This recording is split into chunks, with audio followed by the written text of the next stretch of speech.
Welcome to Toot Your Own Horn. Today's episode is with Frank Silva. Welcome, Frank. Oh, thank you. Pleasure to be here.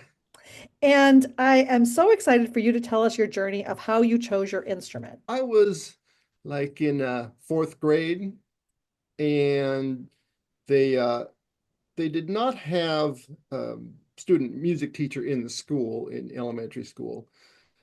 What they did though is they had instruments available from a local music store, and so they'd come in and bring instruments. And I don't know. I didn't really pay attention to much of anything in elementary school.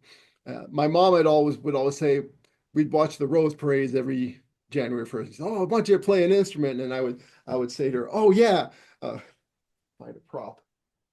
This will do." I'd say, "Yeah, Mom, I want to play the cymbals." And then she'd go, "Oh no." So at any rate, I'm this little kid not paying very much attention. And then the teacher said, they got up in front of the class one day and she said, "We only have two clarinets left." And I thought, "Oh, okay." So when they go home, my mom is, "Hey, Mom, they only have two clarinets left." And she said, "So is that what you want to play?" I go, "Okay, I guess so." Oh my gosh. So I get one of these clarinets. It was instruments that the school district owned. This is a Los Angeles Unified School District, huge school district. They have a whole warehouse building of a repair shop, Mm. and so these are just extra instruments they had that they were giving to students to. Now there was no music teacher, so here's the caveat: they'd loan you the instrument. However, you had to sign up with the music teachers to take private lessons. Oh, okay. Okay, and then they gave you a list of approved teachers. So and then it says very clearly in the paperwork, uh, do not attempt to play your instrument until you have your music teacher. So I bring this case, and it was a I think it was a Bundy clarinet. I'm going to use this serial clarinet that I happen to have on my bench here as an example. So this clarinet came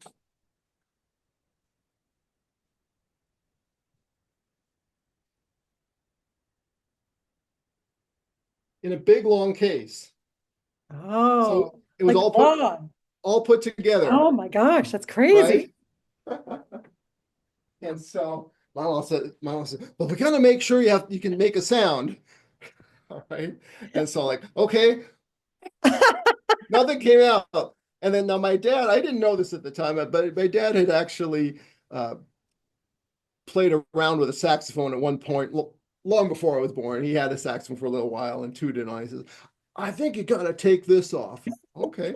And there happened to be a reed on the mouthpiece. I mean, we didn't know anything about reeds at that time. And so I go, Oh my and God. my mom says, "Oh, okay, he can play."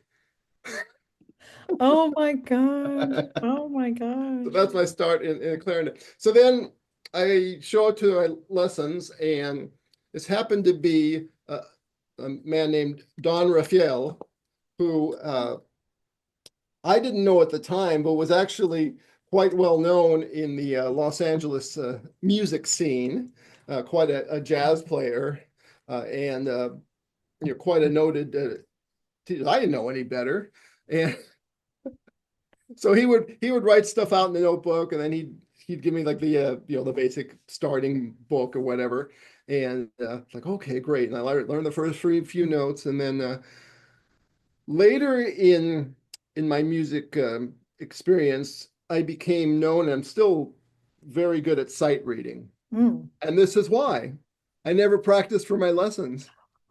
Oh my gosh.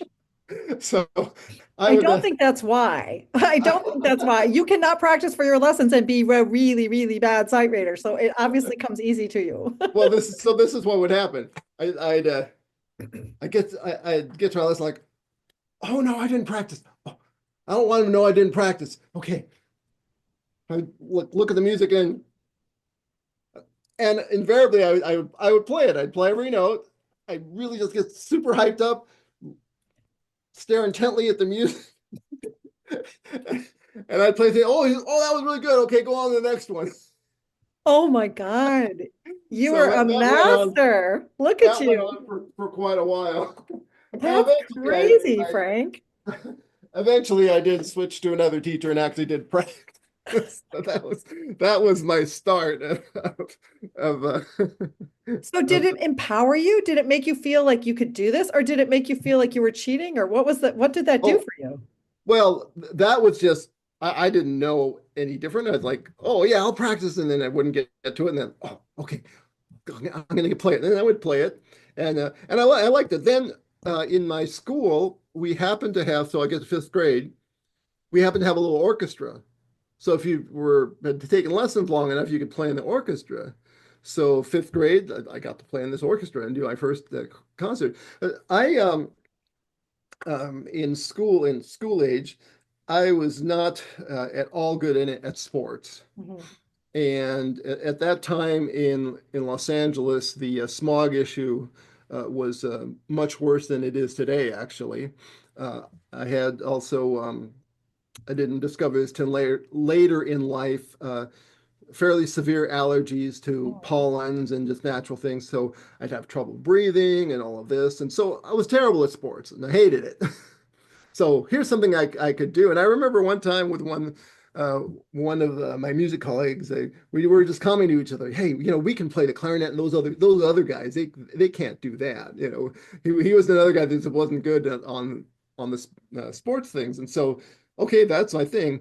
Then I get to junior high school, and if you took band, you don't have to be in physical ed.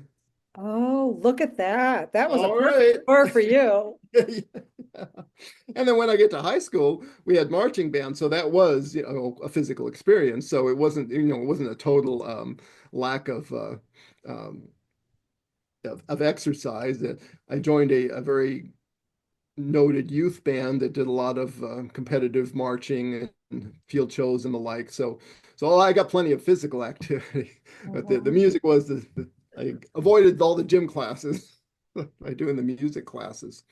So Did you get continue to taking private lessons or I, what? yeah, I took private lessons most of the time that I was in school. So different teachers. Uh, and it was important because I got to junior high school and they said, well, if anyone wants to come here early, there's a jazz band.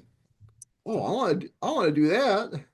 And then so I said to the music director, yeah, I want to play. He's like, what do you play? I play a clarinet. Well, you have to play a saxophone to be in jazz band. I was like, oh, really? But we have one you can take. And so happens that I'm not sure if it was the same first teacher or if it was, the next one, they also taught saxophone. So they got me started on that.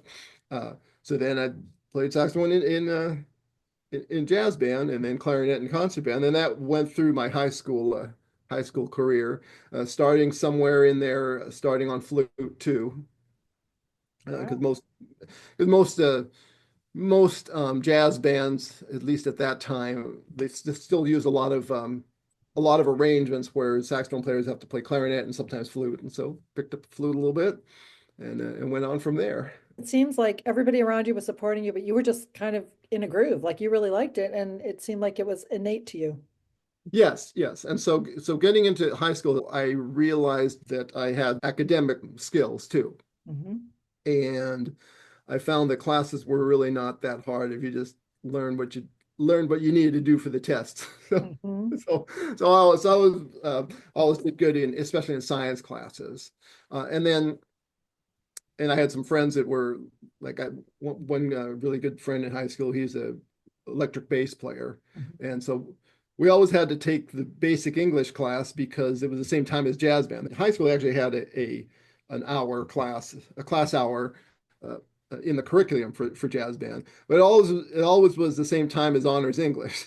Oh, wonderful. But it was all right. In hindsight, I actually feel I learned more because I got to interact with students that I normally wouldn't interact with in the other classes. So that was a good. So then it gets to time to apply for colleges, and then it was like, okay, so what do I want to do here? So I thought I'll be practical. I'll go the science route. So I got into UCLA in the engineering department, Mhm. and so I did my undergraduate degree in engineering. Now they had a noted marching band, so I Yeah. got involved with the marching band and the jazz band too.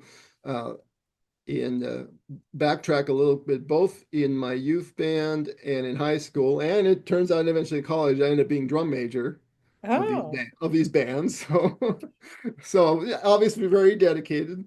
yeah. Uh, Thing with the jazz band was quite quite a good group when I was in college. Gary Gray was the director there, uh, Mhm. very noted clarinetist and Yes. studio player. So got to know him as well. And then what I think a pivotal point was Gary Gray invited me to go to Aspen Music Festival. Mhm. Now, at this point, I was more saxophone focused than clarinet focused. I Mhm. thought, okay, because so he ran the jazz band at Aspen and he got to give out a few scholarships. So we'd Yeah. always bring a few students along. So, sure, I'll do that. And so I took the opportunity to actually study with him as a clarinetist. Oh, I was there to play saxophone, which I did a lot of, but like, okay, I got this clarinet. Now I'm going to really learn how to play. yeah. And so that was the start of my uh, classical training, if you want to call it that, in clarinet.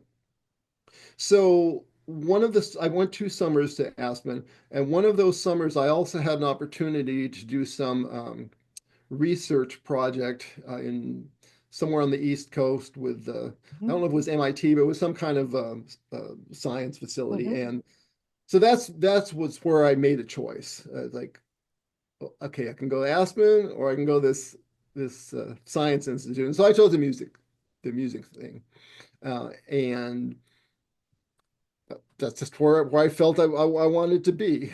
Mhm. When I graduated, I uh, I did have a very good interview at Caltech, Mhm. and but that was one of the things that I had chosen the music camp over the science camp, so they didn't offer me the job, and that was I think that was one of the elements of it. So they weren't convinced of my passions in the field. So I ended up in a sales job in engineering, uh, technical sales, and I worked that for a few years, and I really didn't care for it. I Mhm. liked studying the subjects.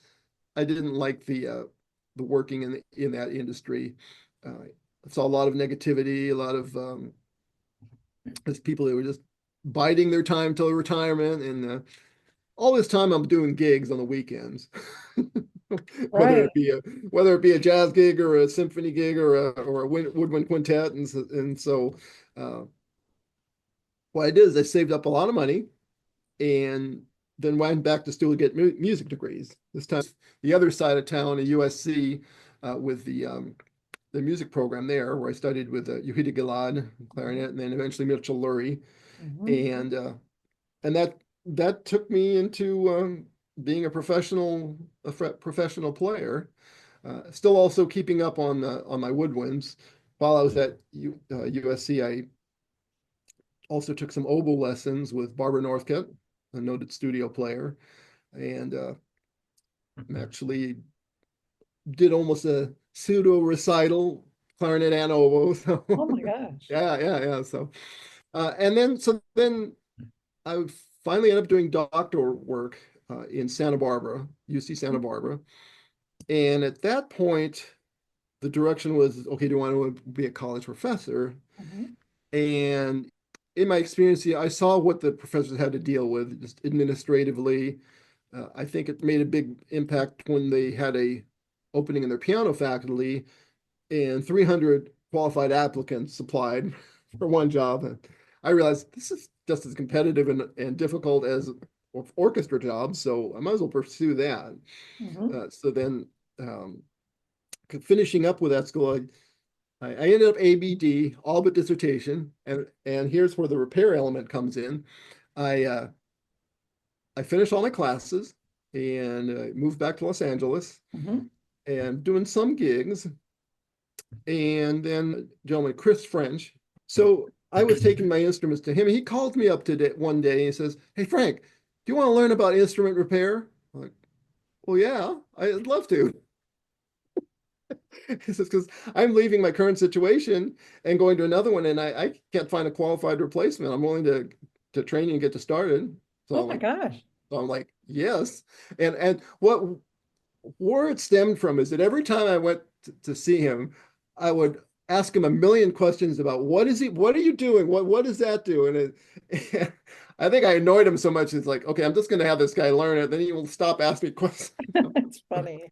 So I apprenticed with him for quite a short time, but he was only a phone call away. So anytime Yeah. I ran into problems, I'd give him a call, and then I got to know people in the industry. Chip Owens who was at Fox Bassoon was very, very helpful, Mhm. especially when the rare occasion a bassoon came in the shop. So I helped run that. I basically ran that repair shop. This was a place called Big Valley Music. Mhm. That store unfortunately closed. So then I went on my own as an independent repair technician, and that worked out well. So here's the thing: I could have spent time working on this dissertation or spend time making money. Right. So I I went know the what money you route, picked. and this instrument repair really saw me through that time period up until the point where my wife at the time and we had been playing with the Fresno Philharmonic. Mhm. That music director ended up going to Kalamazoo. Mhm. There happened to be auditions for both clarinet and oboe. And we took those positions, got positions in the orchestra, and we decided when a son was on the way, so we decided we'd move out here. They offered us positions in the office staff. Oh, So all of that, playing the orchestra, office jobs, health insurance, affordable housing out here, so that we made a decision to come out this way. Uh, Now we parted ways personally, though we're still really on good terms. Our son's doing great, and she went on to other jobs, but I stayed with the symphony for a long time until COVID happened, mhm. and then that's where I am now. So I did not do a lot of instrument repairs during when my son was young because I was busy helping run the symphony. Yeah, Didn't even have I even gave up private students because it just was too much. right. So I focused on that administrative work and then the performance work for a long time. So comes COVID, things change, and then it's coming. The repair work has been coming back into something that I'm doing regularly, and performing in this area has shifted a little bit. A little bit. Symphony's still doing great. I'm still playing with symphony. As far as outside jobs, I've developed a lot of relationships with retirement homes, and I bring a jazz group in, and they Oh, love that's it. great. Yeah. Uh, the unfortunate Broadway shows since COVID is the big ones. Right, That hasn't come back. I mean, they still come by, but they're all self-contained with their own bands. It used to be they'd always hire right. five to 10 outside, local musicians. Haven't had that happen since since COVID. So that's an unfortunate that's not happening. But we're making things work, loving all the playing, and that's what's really about playing an instrument is there's nothing like that, especially when things work.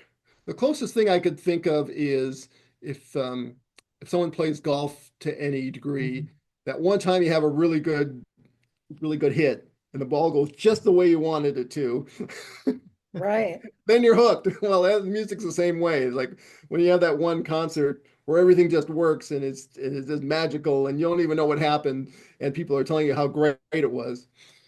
That's what hooks you into it. And for me, that's definitely where I'm at today. I love fixing instruments, but I really love performing. Yeah. Well, you chose your love of music over something that technically could have made you more money, and so that speaks volumes, really, Oh, doesn't it? absolutely, absolutely, yeah. And there's pivotal point in that because I thought about that a lot.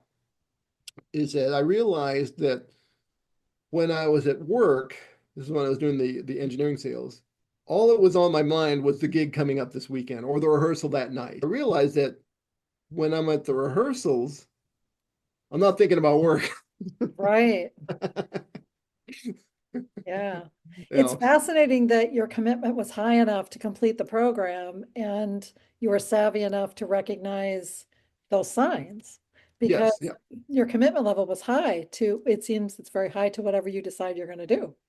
yes, absolutely, absolutely. And now I encounter people that various levels of how they've taken their music career, but still participating. And we have a wonderful concert band in Kalamazoo, mostly made up of community members, band directors. A lot of the band directors that I work with are playing in the band. But I had a periodontist who was associated with my, he's since retired, but associated with my dentist's office. And Yeah, he took clarinet lessons for years. And I think he may still be playing that's in a awesome. concert band. So yeah, that kind of level of just enthusiasm is wonderful. And I still see that, uh, even among people that are non-professionals, but still active performers.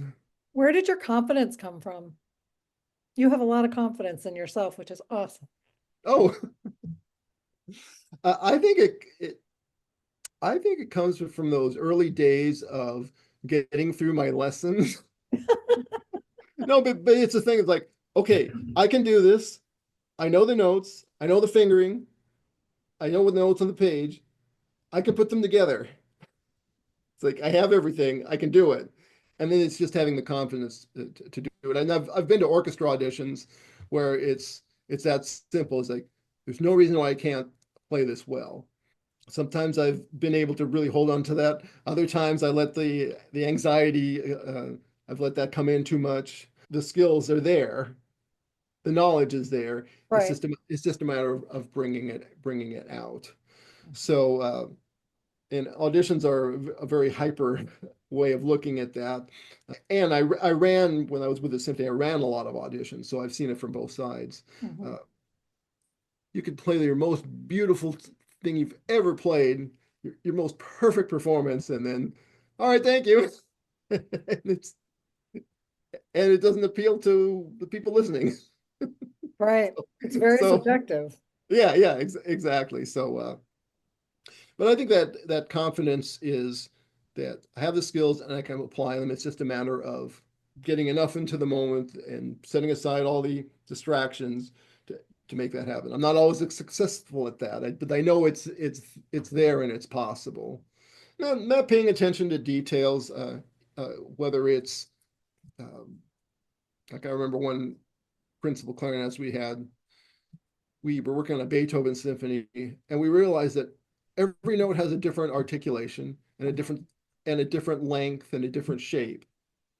And we got into that fine detail of every, literally every single note in the symphony. We had a like mindset of how that note should be. I mean, Mhm. this little minutia that the audience is not in touch with that. But when all those kind of, it's like those paintings that are done with dots. Like the Right. individual dot is just like each individual dot Perfect. is a work of art in itself. It's the whole thing that makes it so. And then just like when I'm working on these clarinets, these pads that we use, they're very forgiving. They seal really well. But I'll take the extra time and make sure that, like here, so you can see that. Mhm. I want it to grab evenly on all four sides. Right. That's not a necessity. The instrument will get a good seal and will play great. But it'll play a little better, a little It's just that extra better. sparkle when all the pads are grabbed evenly on all four sides. And that's just paying details to that attention. It takes a lot of patience. Some pads are cooperative and some are not. Right. And depending on what time of the day and which pad of the day it is, my concentration level it might be really high or it might be Right. at the end of what I have. But when I pay that much detail in these clarinets, then they sing, they sparkle, as I say. Yeah. And that's really what music is about, is to create that kind of connection with the instrument and for the audience. Hmm. Speaking of an audience, that reminds me of something else. And someone does go into a profession like music, just like any job, there can be a part where complacency Right. sits in, and it's For sure. like, oh, we are going to play Beethoven 5 again. I just can't believe it. And it's very easy to go into autopilot and just once in a while I'll get woken up because the conductor will take a different tempo. Yeah. And then that's always like, wow. Now, well, what breaks me of the complacency though is that there's someone in the audience that has never been to a symphony concert, Right. has never heard a Beethoven symphony. Correct. And I want that person to be just as excited as when I first became aware of these pieces. I remember we studied Beethoven symphonies in some graduate level class, and it was fascinating, all the intricate details, and it's wonderful how it's put together. When you play it 100 times, it's not so wonderful. Right. But to that person that's hearing it for the first time, when I think of that person, that breaks me out of it all. It's like, okay, I got to be here 100% for that one person to have that experience. And the same with this instrument. It's like, yeah, it's another DC clarinet came in. Well, some student's going to play this clarinet, and if it plays at its best, That's their right. eyes are going to light up. And we're not. Yes, they're going to make a purchase. We're going to sell a clarinet, and that's all well and good. But and that's important. That's super important. But really, it's that experience when they play that clarinet and their eyes light up. They've never played anything like that. That's right. And it's really true. It's that little extra something that is done with intention and purpose and love and diligence and perseverance and perfectionism that allows someone to have that amazing experience, whether they can articulate how they had it or not, they can tell. They can always tell. And that's what always amazes me about what we do is that I can put someone who's extremely professional or extremely close to being a beginner. And if I hand them something that fits them like a glove and is set up with excellence, they know it. Yeah. Oh yeah. They both of them know it. One of them may be able to tell you more about it than the other one, but they get really excited and they sound way better. And it's the difference between them thinking they can do it and not sometimes. Right. And that's a huge difference. And I thank you for the reminder because some of my own instruments are in such terrible shape. Fix your own clarinets. There was no seal in my clarinet, Yeah. no seal whatsoever. And I played through the Beethoven Sixth famous Right. first solo. I feel I did a very nice job of playing it. Then I replaced all the pads on the upper joint and that were and some of them were torn. They were like all the pads that needed replaced. I got them all replaced, and with the same reed and the same setup, I played through it again. And then when I listened back to the recordings, I didn't hear any difference. Seriously. But my personal experience, it was so much easier to play on the instrument when it's actually in good shape. Right. And that's where I have to remember. It's like in a sporting event, uh, you excel when things are not. If you can get through when things are not at their best. Right. When your leg, like if you're in a marathon, your legs are cramping, and you can keep your pace. That's good. So I can play through problems on the instrument, but that's not that when I'm repairing it. No, it's got to be. It's Well, got to. because the easier it is for someone who doesn't have your level of commitment, the more likely they are to be a little more committed. Oh yeah, yeah. Exactly. Yeah, because I Right. wouldn't want someone to play on the instrument the way I was playing. They wouldn't be able to play Well, it. they wouldn't be as excited about it. That's what I find with professional musicians a lot is that they neglect their instruments because they can, because as you well put it, I can make it do it. But that's not the same as having it be your partner and having it be bring to the table as much as you do, so that it's Right. actually easier to emote and to express yourself and to play with more finesse. And it doesn't mean Exactly. you can't force the finesse, but it's a lot Right. easier if it just naturally comes. That's exactly right. So I do have my car just in much better shape now. But it was just funny. I was like, how did this get in this condition? Well, I'm gonna make a video of it so we can document That is great. I'll have to go dig for that. That's really great. it. Frank, if somebody was listening to this podcast and was super excited about your story, what would you tell them to play a wind instrument right now? Well, I would say make a choice of an instrument. And it doesn't really matter what it is as your first choice to just get into it. Just get that experience and then maybe you'll switch. Maybe you'll start on clarinet and then maybe saxophone's your calling or the other opposite. But to start on something is so important. Just that even if it's a recorder or a penny whistle or something, just the concept of hearing music, playing it, looking at music and playing it just getting the experience of blowing into something and creating beautiful sounds. And then you can gravitate to what instrument suits you. And there are some, like with the music stores, they'll put students through, like have them blow on a clarinet, have them blow on a trumpet, and sometimes it's, wow, they can make a sound on the flute, but they can't make a sound on the trumpet. Okay, let's start them on the flute. Right. But some of those students, then they really wanted to play the trumpet and they switched to it. It's just that initial natural talent that's just a guideline. If someone is really, if you're really attracted towards a certain instrument, like, wow, I heard Do someone play it. that soon and I want to play that, play it. Exactly. Yeah. Yeah. Yeah, Because we all start out as beginners. We all squeaked and squawked and had trouble covering the holes. And while some people got there faster than others, we all sounded embarrassingly bad for some period of time, but we were attracted to the instrument, right? We were right, attracted to right, something about it to make us want to keep trying. right. And I think it was Mitchell Lurie's quote that not all something about not all the birds in the forest are going to be the best. Like you don't have to be the best bird in the forest, but all the birds in the forest sing, That's right. not just the best one. That's Yeah, right. They're all singers. yeah, yeah. And then we all, you have a clarinet, you play it, you're a clarinetist. Yeah.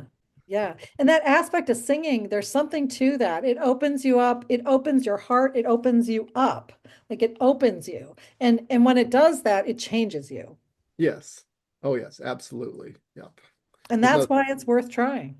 yeah, there's nothing like it. And when you play with another musician and things just happen that you didn't talk about, eh, that's also that magic. And uh, in this day and age, sometimes we lose track. We're like, oh, I can just play with a soundtrack, or I can, and that's fine. That's well, that personal communication uh, with other musicians. That's something special.